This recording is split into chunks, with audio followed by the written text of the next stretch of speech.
How to categorize expenses in Money Manager. In this guide, I will show you how to categorize your expenses in the Money Manager app so you can get clear insights into where your money really goes. Let's jump right in. Start by opening the Money Manager app on your phone. You'll land on your dashboard where you can view your daily or monthly transactions.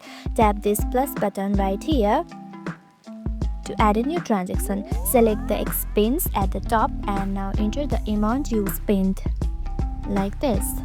Right below the amount field, you'll see category icon. Tap on it and this will open a full list of predefined categories. Just tap the category that fits your expense like this.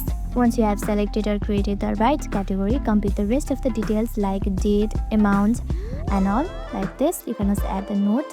Now once you have entered everything, tap and save and your expense will now appear in the right category on your dashboard and will be reflected in all charts and summaries. And that's it. Categorizing your expenses in Money Manager is simple, powerful and keeps your finances organized. If this video helped you, don't forget to like, subscribe and hit the notification bell for more tips. Thank you for watching.